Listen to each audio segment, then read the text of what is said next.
태극신검 이해를 시작하겠습니다. 1960년 4.19 의거와 재의식 정치. 4.19 의거를 알려면 당시 역사를 좀 알아야 되겠죠. 우선 한국을 세운 주역에 대해서 알 필요가 있어요. 한국은 누가 세웠나요? 예전에 설명했죠. 기본적으로 우파 세력이 세웠죠. 우파 세력은 어떤 유전자를 가지고 있나요? 시장을 긍정하는 유전자, 민간 기업을 긍정하는 유전자, 사유재산을 긍정하는 유전자를 가지고 있죠. 그래요.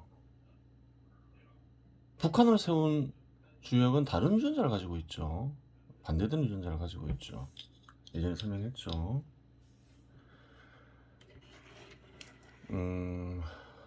한국을 세운 주역에는 두 부류가 있어요. 한반도 전통적 우파 세력이 있죠. 그 우파가 어떤 집단을 만드나요? 한국 민주당을 만들죠.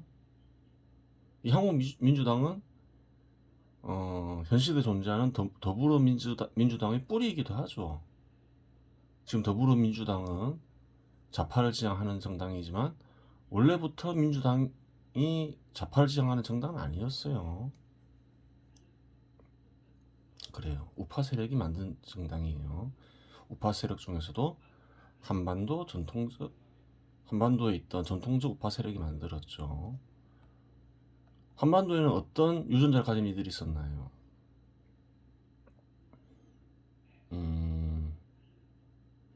그래요. 민주주의에 반발하면서 시장을 긍정하는 이들이죠. 그러면서 SRN 민족주의적 성향을 지닌 이들이 있었죠. 숨기고 살더라도. 또 어떤 이들이 있나요? 민주주의에 긍정하면서 시장을 긍정하는 이들이 있죠.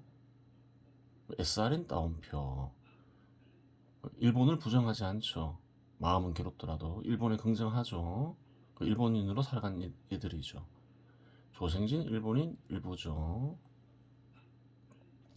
또 시장에 긍정하면서 민주주의 긍정하면서 시장에 긍정하니, 그리고 일본을 긍정하는데 지방자치를 주장하는 이들이 있죠. 뭐 최남선, 이광수, 김성수, 송진우 이런 이들이겠죠. 뭐 재인, 조만식 이런 이들이죠. 이런 전통적 우파 세력이 한국 민주당을 만들죠. 물론 조만식은 북한에 있어서 한국 민주당에 참여 안 하죠. 그래요. 이런 이들이 한국 민주당을 만들어요. 한국 민주당을 구성하는 이들 주역들을 보면 어떤가요? 일제시대 때 일본을 적극적으로 긍정하는 이들도 있죠. 그래요. 그런 이들도 있어요. 그런 부분을 지적하면서 한국은 정통성이 없다, 그렇게 주장하는 이들도 있죠. 그래요. 뭐 잘못된 생각이라고 했죠. 또 어떤 세력이 있나요? 한국 민주당과는 구별되는 세력이 있죠. 민족주의 우파 세력이 있어요. 이승만, 김구 이런 자들이죠. 김자진 이런 자들은 이제 과거에 죽었으니까 그래요. 한국을 세우는데 참여는 못했겠죠. 시장을 긍정하고 민주주의를 긍정하고 시장을 긍정하고, 그래요. 안티제팬이다, 민족주의적 요소가 있다, 이런 애들도 많았겠죠. 민주주의에 반발하면서 민주주의를 겪은 적이 없으니까 시장에 긍정하는 이들. 그래요. 그러면서 민족주의적 요소가 있는 사람들, 민족주의 우파 세력과 한반도 전통적 우파 세력이 주역이 되죠. 그래요. 친일파냐 아니냐 이런 거는 중요하지 않죠. 그 당시 사람들은 중요하다고 그렇게 중요하게 생각하지 않았어요. 물론 그 당시에도 뭐 그런 부분을 중요하게 생각하는 이들도 있었겠지만 나라를 세울 때 그런 걸 중요하게 생각하지 않았어요. 개인적인 선택을 인정했다는 거죠. 그래요. 개인의 문제로 안 봤던 거죠. 일본인으로 살아간 거를. 그럴 수 있다 이래 생각한 거예요. 어쩔 수 없다 생각한 거죠. 주역 우파 세력이 있고 또 핵심 세력이 있어요. 우파 세력이 한국을 세운 주역인데 그 중에서도 핵심 세력이 있다는 거예요. 핵심 세력에 의해서 이제 한국이 세워진 것이겠죠. 우파 세력을 바탕으로 해서 대부분의 우파 세력이겠죠. 대부분의 우파 유전자를 가진 사람들, 민중들은 우파 핵심 세력을 지지했겠죠. 핵심 인사는 누군가요? 이승만이죠. 이승만이에요. 그럼 우파 핵심 세력은 어떤 생각을 가진 이들인가요? 시장 지배 시대 제도 인정. 당연하겠죠. 우파되기 위해서는 시장 지배 시대 제도를 인정해야 되죠. 그 다음에 정책적인 부분이 또 합쳐지는 거예요. 반탁을 해야 되는 거예요. 반탁. 대부분의 우파 국민들은 반탁을 지지했죠. 그리고 또 어떤가요? 나중 후기에 가서는 한국이 세워지기 직전에는 단독 정부 수립이죠.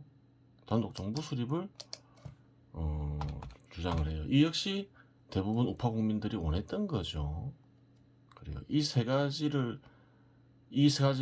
중에 한두 가지가 아니라 이 세 가지 모두가 합쳐져 있는 세력인 거죠. 한 가지만 없어도 핵심 세력이 되지 못하죠. 그래요.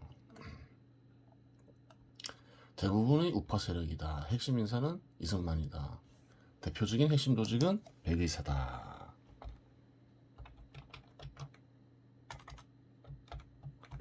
백의사 등 이렇게 되겠죠. 사령관 염동진. 백의사가 굉장히 흥미를 끌죠. 그래요. 한국 초기에는 어떤가요? 반탁을 지지 않는 이들, 신탁을 지지하는 이들을 암살을 하죠. 그래요. 그리고 또 어떤 세력을 암살하나요? 시장 지배 시대 제도에 반발하는 세력, 공산주의자나 사회주의자를 암살을 해요. 전형적인 우파 집단이죠. 그래요. 그리고 마지막에는 단독 정부 수립을 반대하는 김구를 암살하죠. 백의사가 한국이 세워지는데 큰 기여를 했죠. 사실상. 그래요. 흥미를 끌어서 한번 조사를 해봤어요.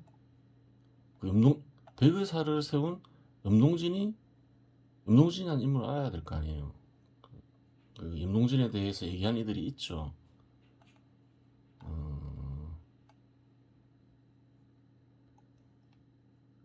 김구 초기에는 김구를 지지했어요. 그래요. 볼까요? 염동진은 여러 차례에 걸쳐 이승만이 수반인 정부보다는 더 강력하고 군사적인 유형의 정부를 선호한다고 하였다. 염동진은 김구가 한국의 지도자가 되면 일본과 미국이 훈련시킨 200만의 한국군을 갖게 될 것이며, 그래요. 초기에는 염동진은 이승만보다는 김구를 더 선호했음을 알 수 있어요.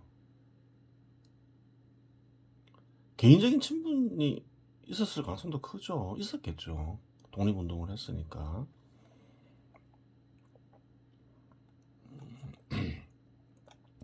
그런데 김두한은 백의사가 임시정부 개통이라고 했다. 임시정부하고 가까웠음을 알 수가 있어요. 백의사가 대한민국 임시정부 개통이에요. 염동진 씨가 대한민국 임시정부 개통이라고요. 그렇기 때문에 신익희 씨하고 전국의 대한민국 임시정부 요원들이 늘 거기를 가요. 그래요. 백의사 염동진은 독립운동가들하고 친분이 있음을 알 수 있어요. 김구하고도 당연히 친분이 있었겠죠. 김두한이 증언하고 있는 거죠. 그런데 당시 서울에는 이게 백의사에 대한 이야기죠. 서울에는 어떤 단체가 있었느냐 하면 한경남북도 하고 회고하는 거겠죠. 평안남북도 하고 황해도 일부에서 공산당한테 재산과 생명을 빼앗기고 학살당한 이북 오도 동포가 모여서 만든 백의사라는 단체가 있었어요. 그리고 공산당은 막 몰수를 했죠, 재산을. 이를 가면서 올라하는 이들이 있겠죠. 그 이들이 염동진하고 같이 백의사를 만들었겠죠. 장개석 총통 밑에 있는 건 남의사인데 이 단체는 군통국장 대립이라고 하는 육군 중장이 만들어 장개석 총통의 생명을 지킨 겁니다. 남의사라는 게 있었다는 거예요. 중국에도 백의사와 유사한. 그래요. 여기서는 한국이겠죠. 한국에서는 이와 유사한 단체가 있었다는 거예요. 중국의 남의사와 백의사라고 만들었는데 공산당 두목을 죽이려는 오도 단체의 청년들이 모였죠. 그렇죠. 재산을 빼앗긴 이들은 그래요. 죽기 아니면 살기가 되죠. 그 백의사가 사령부로 되어 있어요. 지하 사령부인데 사령관이 누구냐면 염동진 씨라고 평양 분인데 그래요. 백의사의 사령관은 김구란 말도 있는데 김구하고 친분이 있다는 거지. 김구가 사령관은 아닌 거죠. 아닌 거예요. 사령관은 염동진 씨라고 얘기를 하죠. 장개석 총통 밑의 군통국에 있다가 육군 중장 계급장을 달고 평양에 들어왔지만 밀렸거든요. 뭐 이런 과거가 있다는 거예요. 항일 투쟁을 했으니 어떠랴 싶었는데 공산당 본부에 끌려가 척추뼈가 부러지고 장님이 됐어요. 중국이 항일 전쟁할 때 모태똥이가 염동진은 장개석 편이라고 두들겨 팼단 말이야. 그래요. 예전에 설명했죠. 염동진이 일본군한테 맞아서 눈이 멀었다 그랬는데 그거는 착각을 하고 얘기한 거죠. 모태똥이한테 맞았다죠. 실제로 뭐 폈는지 안 폈는지 모르지만 그래요. 염씨는 파시스트 및 나치 성향의 반공치아 조직을 설립했다. 그의 추종자들이 거의 대부분은 김구씨의 추종자이다. 그가 지휘하는 조직은 백의사 혹은 화이트 클로즈 파티 혹은 화이트 클로즈 소사이티로 알려져 있다. 그래요. 백의사 구성원들 중에는 김구의 추종자들도 있었겠죠. 그래요. 근데 실제 사령관은 염동진이었음을 알 수가 있어요. 그래요. 백의사는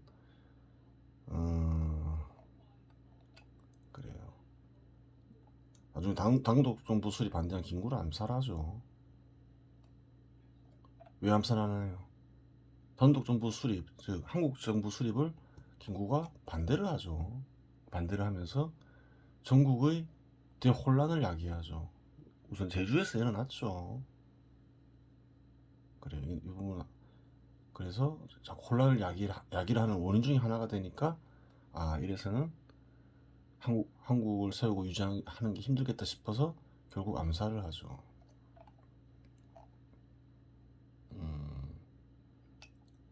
그래요.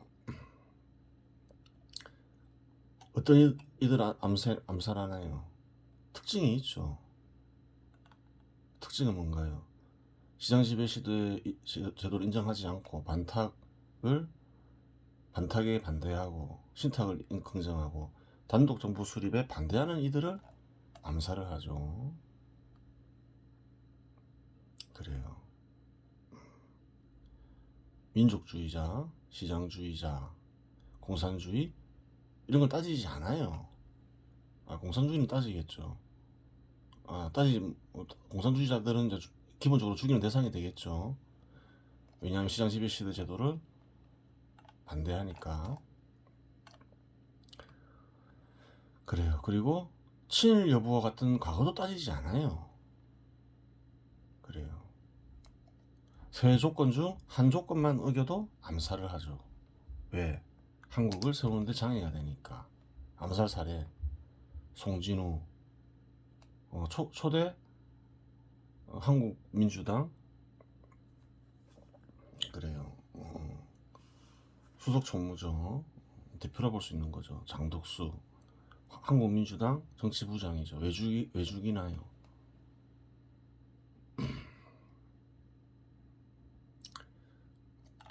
반탁에 반대하니까 죽인 거예요. 친일파라서 죽인 게 아니에요.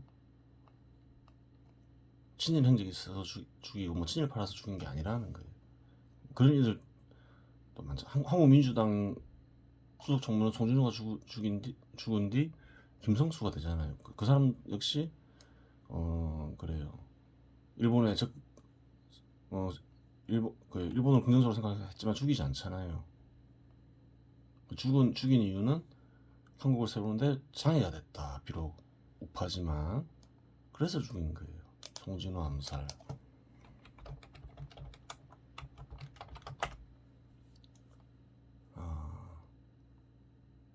그래요.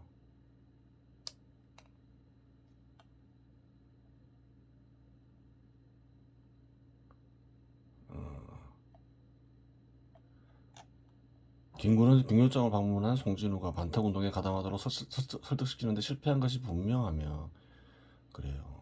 송진우가 여전히 미국 차의 후견 기간을 주장하고 있다는 확신을 받은 것 같다고 보았다. 송진우는 5개년간 신당 통치를 받아야 한다고 역설하였다. 김구가 송진우를 싫어한 이유가 친일행적이 있기 때문에 그런 게 아니죠. 반탁운동에 송진우가 가담하기로 설득했는데 잘 안 됐다는 거예요.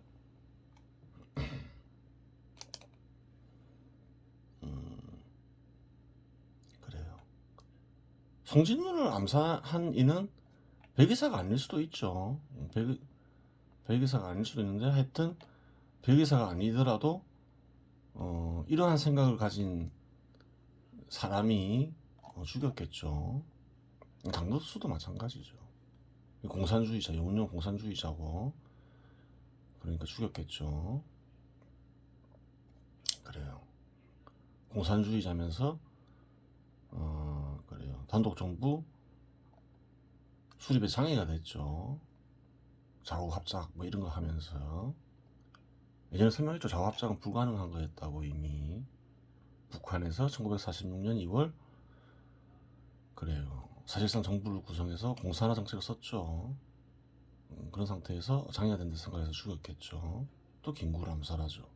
단독정부 수립에 반대하니까 친했죠. 친했지만 어쩔 수 없는 거죠. 과거를 따지지 않는다는 거예요. 오로지 시장 지배 시대 제도에 입각한 한국 정부 수립에 장애가 되냐 장애가 되지 않느냐 거기에 입각해서 그냥 죽였다는 거예요. 그래요. 그런 면에 있어서 백의사는 좀 상천소유파하고 유사한 면도 있죠. 상천소유파 하늘나라 법을 보면 시장과 자본을 지키며 발전시켜야 한다. 시장과 자본을 파괴하려는 자는 교화하거나 죽여라. 이 죽여라 말이 나오잖아요. 비슷한 측면이 있는 거예요. 근데 어떤가요? 차이점도 있죠. 무조건 죽이는 게 아니죠. 교화해보고 죽여라 하죠. 그런 측면에서 어떤가요? 장천소유파는 백의사보다 훨씬 인권을 중시하죠. 인도적이죠. 또 다른 점이 있잖아요. 백의사에는 무공비급이 없지만 장천소유파에는 무공비급이 있잖아요. 그런 차이점이 있는 거예요. 똑같지가 않다는 거예요. 그래요. 핵심 세력이 있다. 핵심 세력과 전통적 우파 세력이 합쳐져서 만들어졌다. 그렇게 보면 되겠죠. 우파 세력 중에서도 장애가 되는 이들은 암살당했다. 그렇게 볼 수 있겠죠. 그래요. 그런데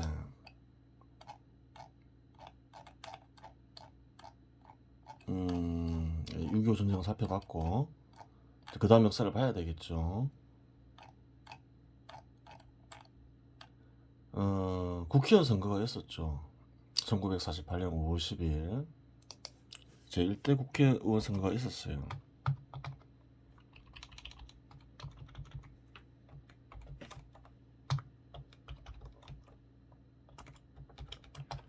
무소속이 많죠. 그리고 대한독립촉선국민회 이승만 지지당이 55석, 한국민주당 29석이죠. 의외로 인기가 없죠.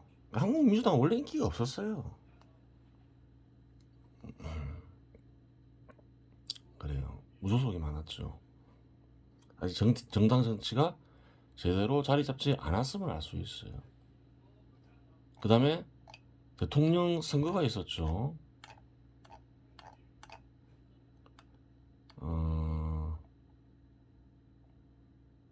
대통령 선거에서 이승만이 되죠. 대통령 선거는 어떻게 했나요? 직접 선출한 게 아니에요. 선출 방식, 후보자 등록 없이 재원 의원들이 지지하는 임의 사람을 기재하는 방식. 후보자가 없었어요. 그냥 적어내라고 했죠. 국회의원들에게. 그래서 가장 많이 적힌 사람이 대통령이 되는데 이승만이 압도적이죠. 180표. 김구는 몇 표인가요? 13표. 오늘날에는 김구를 이승만보다 더 존경하는 사람이 많은데 한국이 세워질 때 그렇지 않았다는 거예요. 김구는 이승만의 상대가 되지 않았다는 거예요. 우파 세력의 대부분은 이승만을 지지한 게 맞죠. 한국 민주당 역시 마찬가지죠. 그래요. 김구가 13표를 얻었는데 한국 민주당이 김구를 뽑을 이유가 없잖아요. 그래요. 단독 정부를 수립해야 된다는 판데 한국에서라도 남아있는 이들은 그래요.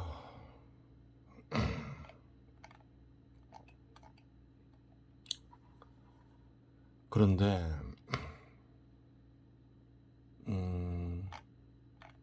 6.25가 터지고 어떤 일이 벌어지나요?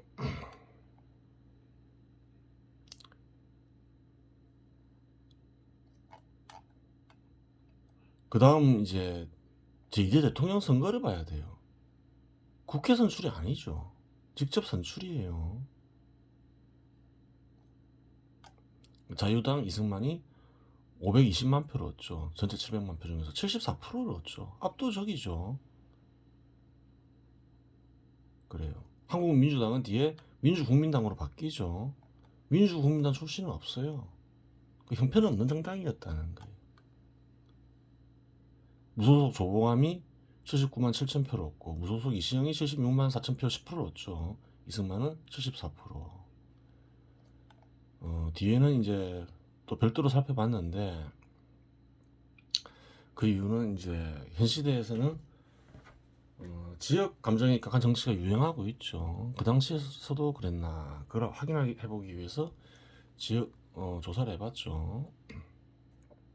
전북에서 65% 지지를 얻죠. 전남에서 73%의 지지를 얻죠. 경북에서 75%의 지지를 얻죠. 경남에서 55%의 지지를 얻어요. 압도적인 지지를 얻죠. 전국적으로. 당시에는 특별히 지역 감정에 입각한 정치가 아니었음을 알 수가 있죠. 제주에서도 어떤가요? 83%의 지지를 얻어요. 4.3 사건이 났다 해서 제주는 빨갱이 섬 아니냐 이런데 그게 아니라는 거예요. 대부분의 사람들은 우파 지지고 그때 이제 좌파 세력을 청소하는 과정에서 그래 민간 희생자들도 있었겠죠. 그 많은 희생자가 발생한 거예요. 대부분 제주도 국민들도 제주도에 사는 주민들도 이승만을 지지했으면 알 수 있어요. 압도적이잖아요. 또 청소가 됐기 때문에 압도적인 수치가 나왔을 수 있겠죠. 그래요. 그 제주도를 빨갱이 섬이라고 하면 안 되는 거예요. 그래요. 당시에 왜 제주도 4.3 사건에서 많은 희생자가 생겼을까요?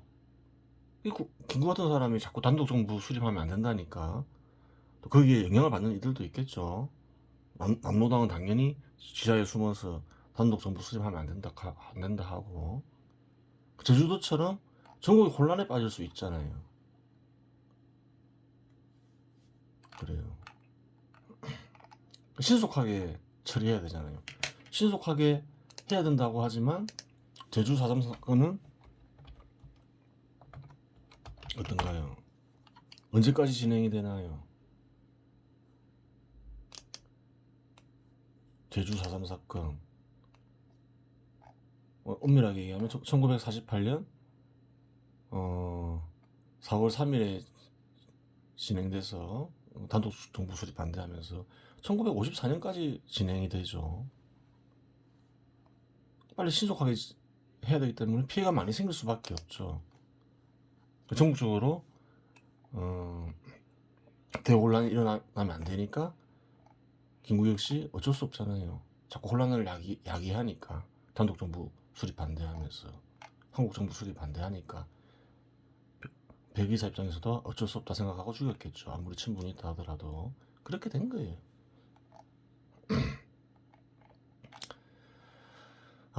그런데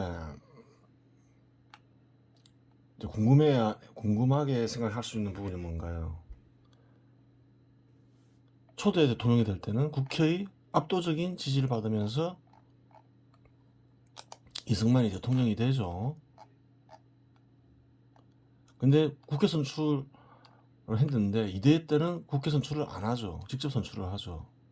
왜 그런가요?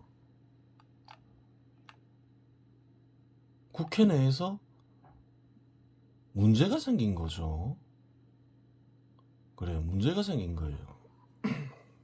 그 직접 선출로 바꿀 수밖에 없었다는 거예요. 국민들은 확실하게 이승만을 지지하죠. 확실하게 지지하는 이유를 살펴봐야 되겠죠. 그런데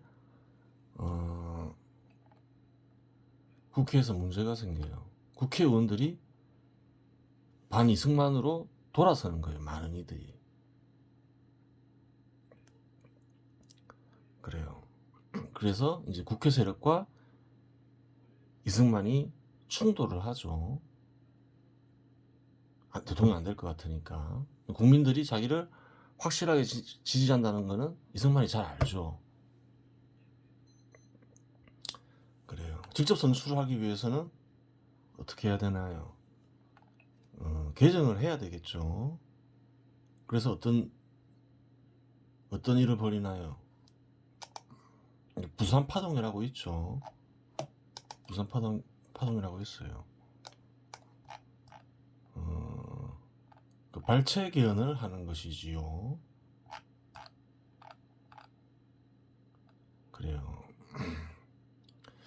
보면 1952년 4월 17일 민주국민당 한민당이 민주국민당으로 바뀌죠. 반 이승만 세력은 곽상훈 의원 외 122명의 여소로 국회에서 내각 책임제 개헌안을 제출하죠. 그래요. 반 이승만 세력이 이제 국회 권력을 통해서 내각 책임제로 만들고 이승만을 몰아내려고 해요.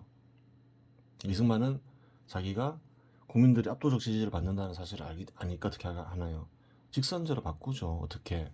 1952년 7월 4일 발췌 개헌안 통과. 찬성 163명, 기권 3명이죠. 어떻게 했냐? 어디서 했냐? 임시수도 부산에서 개정하죠. 6.25 전쟁 중이었죠. 경찰과 군대가 국회의사당을 포위한 가운데 기립 방식으로 투표하여 참석 국회의원 163명 그래요. 찬성하게 하죠. 그래 발췌 개헌안을 통과를 해요. 그래서 직선제를 하면서 국민들이 압도적 지지를 받으면서 대통령이 되죠. 그러면 궁금해할 수 있잖아요. 초대 대통령 때가 될 때에는 어땠나요? 압도적인 지지를 받았죠, 국회의. 그런데 왜 국회가 멀어지게 됐냐? 특히 한국 민주당과 이승만이 충돌을 하죠. 지금의 민주당의 뿌리. 그 이유를 살펴봐야 되겠죠. 그러면서 다음 시간에는 어떻게 이승만은 압도적인 지지를 받으면서 이승만 주도 시대를 열었나 그것도 한번 살펴봐야 되겠죠. 이번 시간 여기서 마치겠습니다.